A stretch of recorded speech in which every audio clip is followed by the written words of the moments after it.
Welcome forward here with the eternal poles of Claude Bragdon's. This is Chapter 7, The World Spectacle. The world spectacle, looked at in the light of the myriad personalities in the life force, stage, audience, actors, author, director, all in one, has the appearance of a house in insurrection against itself.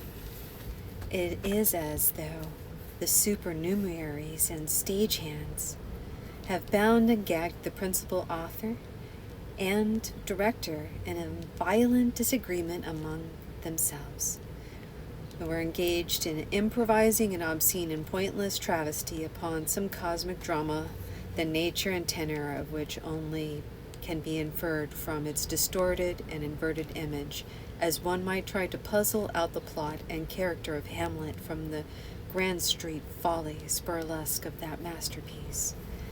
But what is it all, when all is said, but the play of the life force on recalcitrant personalities, organizing its elements into some ever more significant pattern in spite of organizing its element into some ever more significant pattern in spite of, and indeed by means of, the bold mutineers who only seem to have the upper hand? It prevails by the self-elimination of such as cannot be won to do its will. For the life force never sleeps, never dies, and cannot be defeated by itself doubter and doubt, slayer and slain. They reckon ill who leave me out. When me they fly, I am the wings. So the face of every adverse ephemeral appearance, confidence in the power of the life force to direct human life into channels of divine fulfillment, must needs persist, particularly if the illusionary nature of time be taken into consideration, subjection to which is the chief source of human suffering. For if it is clear that the life force can be thought of only in terms of timelessness, its only time is the eternal now. In time is always implicit the idea of transit, and it is only the personality which passes. I know all beings, Arjuna, the past, the present, those are to come.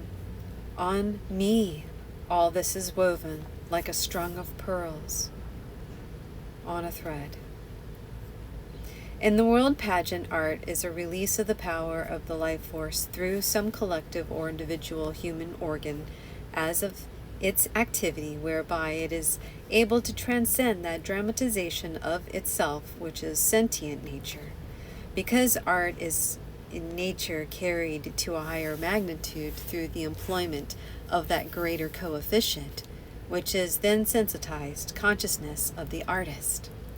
Though that consciousness, the life force, is able to express that which thought or through nature it cannot, using nature symbols but burdening them with meanings foreign to the nature but native to the spirit of man, to the life force manifesting as man. For nature is like a dumb being which depicts by motion, as best it can, the principal wants which consume it, but, void of speech, leaves its expression far below its desires. Nature itself can become articulate only through man. Through art the life force achieves its most eloquent utterance, outlines most clearly through the archetypal image to which it is ever striving to give form and movement on the lighted stage of the world. Therefore the artist's nature is to the most prized, for the same reason that the best actor is most highly regarded by the producer of a play. The artist's opportunity is great and his task arduous, to the extent that he lends himself to the activity of the life force. This domination may be unconscious, or at least imperfectly comprehended by the artist, and so it not infrequently takes the form of a struggle for mastery with an unknown, invisible antagonist, implacable in its exaction. One cannot contemplate the lives of Beethoven and Michelangelo, for example, without sensing that this is the very heart of their mystery.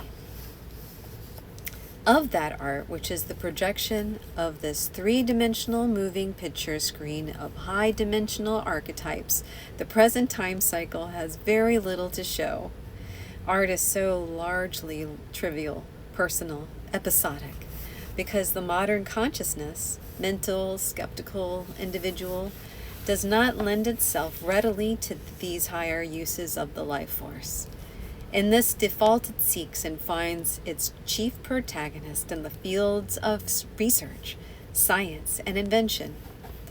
Such as the spirit of past ages found formal expression and physical embodiment in the stationery and statuary, as paintings, churches, temples, our own is more articulate in such things as skyscrapers, airplanes, and ocean liners, and, as of old, the mental and spiritual life found outlet through religion, philosophy, alchemy, astrology.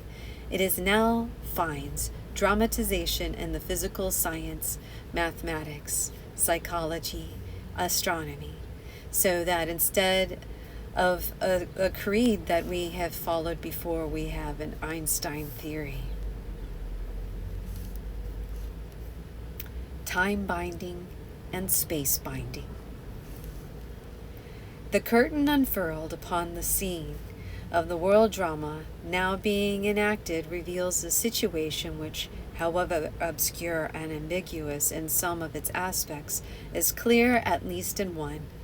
For the first time in history, continents and countries are so linked together by the flux and counterflux of trade and travel, by radio, telegraph, telephone, audio, airplane, and ocean liner, that whatever happens anywhere is known practically everywhere and at once. Conversations are as easy at a distance as though oceans were no wider than a village street. It is possible to see that what is happening in far countries without stirring from an orchestra chair. One man can so multiply himself in that millions the world over can hear his voice and behold his animated image. The outcome of all this can only be the unification of humanity. In the domain of perception and memory, at least, with a swiftness and thoroughness entirely unimaginable before the time when Morse flashed his first message along a magnetized wire, and Daguerre made permanent the image in a mirror. Armies and fleets still may meet in mortal combat. Mobs may roar and tumbrils rumble, but militarism is now definitely on the defensive, and the force which makes for man's solidarity are so powerful and pervasive that no counterforce can resist them long. World peace, from being an impractical dream of altruists, has become a seen and acknowledged imperative necessity as a measure of self-preservation. By 1,000 signs, it is clear that to such consummations the life force is addressing itself, and success seems sure. Kipling's famous declaration regarding the Orient and the Occident, that never the twain shall meet, is even now being set anknot by the operation of the life force through innumerable agencies. This meeting was prepared for far back, first by adventurous travelers, missionaries, trades, then by soldiers and marines, set out to ensure the safety of such, and to exact indemnity whenever that safety was impinged. the conquest of India by the English, the westernization of Japan, wars with modern armaments, and countless other factors have at least brought about the rising of intercontinental trade and tourist travel, which is now inundates the East. And there is a countertide flowing westward, and a great part cultural and aesthetic, by reason of the importance or importation of works of Oriental art, and the dissemination through 1,000 channels of the religious ideas and ideals of the East. China, Japan, and other Eastern countries are sending the flower of their youth to the West to be educated, to acquire its outlook upon life, and to be made efficient according to its standards, at the very time when in the hearts and minds of the youth of the West there is an ever-increasing awareness of the futility and emptiness of just these things, and the consequent turning towards those anciently held ideals of the East upon which its young captains have for the time being turned their backs. All of these influences together, and many lesser ones not mentioned, are actively operating to bring about the marriage of the East and the West, which seems impossible even so short a time ago as when Kipling penned his famous line, "For West and East are as man and woman.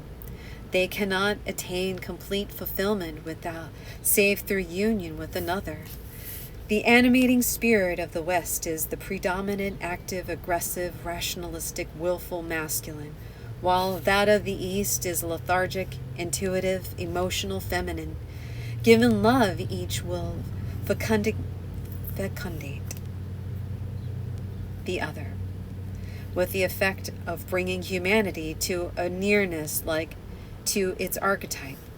With China torn by revolutions and defiant of all foreign intervention, and India insurrection against her English overlords, love between East and West may seem remote indeed, but it has never been as imminent as now.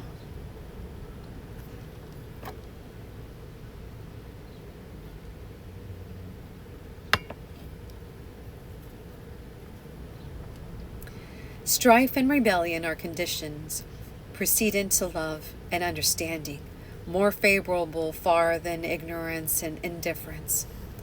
After that freedom which is so necessary to love and understand has been either won or granted, the relations of true amity can then, and only then, be established.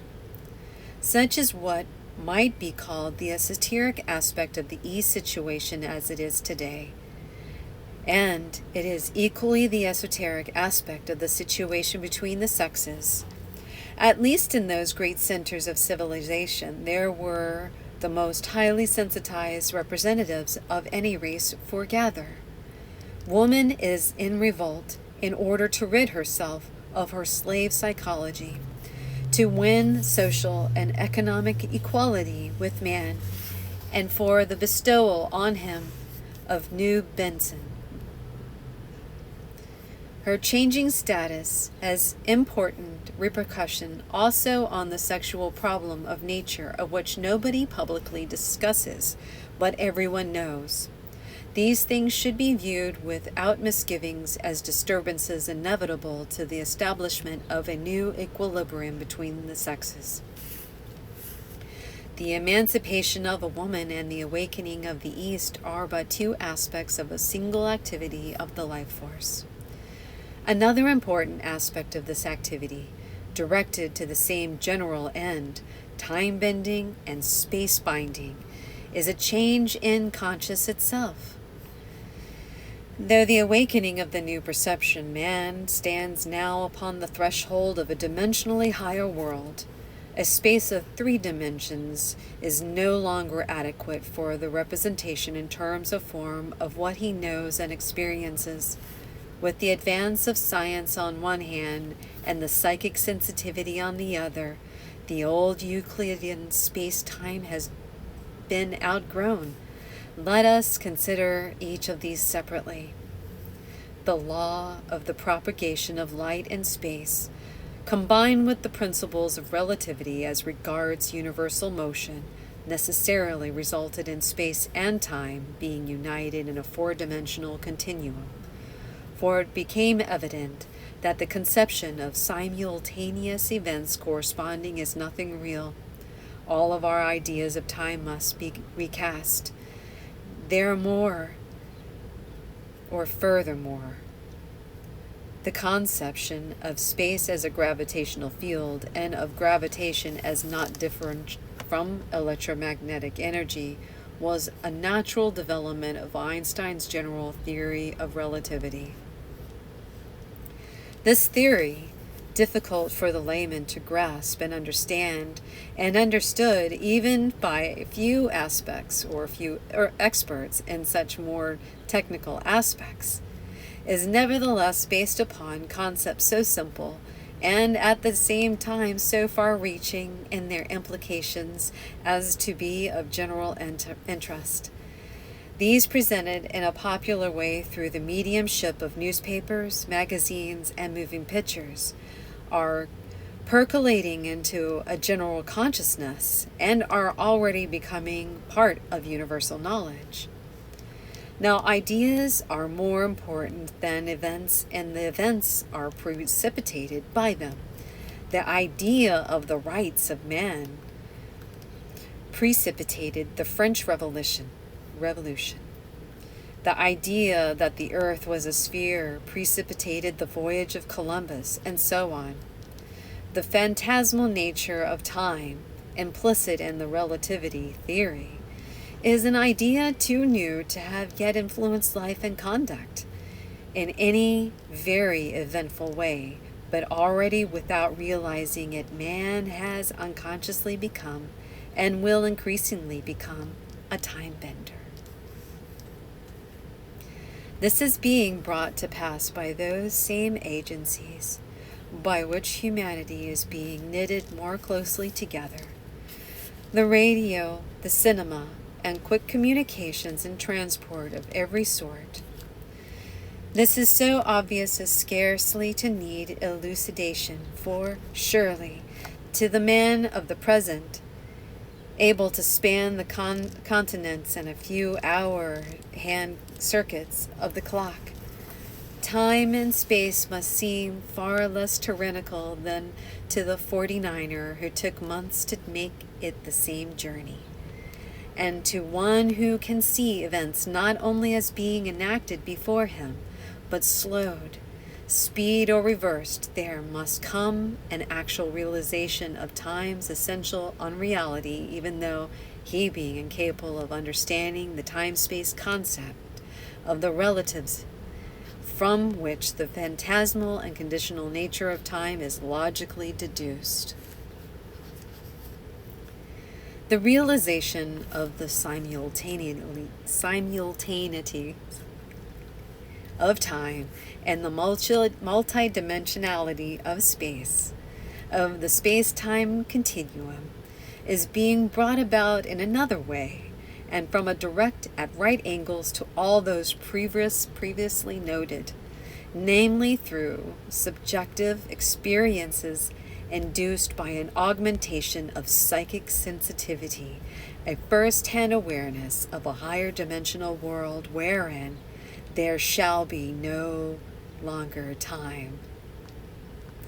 Because such experiences are a part of the secret life of the individual and so often regarded as sacred, and also because this happens to be a direction in which experimental science presently refuses to look, psychic phenomena, so-called, are popularly supposed to be of rare occurrence and of no particular importance, whereas, if the truth were known, manifestations of public energy are of such power and frequency as to constitute what might be called an invasion from another world. But all that it really amounts to is the pushing back of the psychophysical threshold and an awakening awareness to the fourth dimensional extension of the world. The purpose of the foregoing possible tiresome enumeration of some of the forces and factors now operating to make this a particular act of the world drama so different from any which have gone before is to bring about a realization that humanity is hurrying towards some crisis, the nature of which, though through none may guess, can be prepared for nevertheless. Such preparation can consist only in this: to make oneself valuable to the life force by non-resistance, faithful, not only in the sense of being devoted, but in the sense of being full of faith. Than this there is no higher destiny nor other salvation: to take one's shape and sun color from him who sends the dream. And thus concludes the World Spectacle, Chapter 7, The Eternal Poles.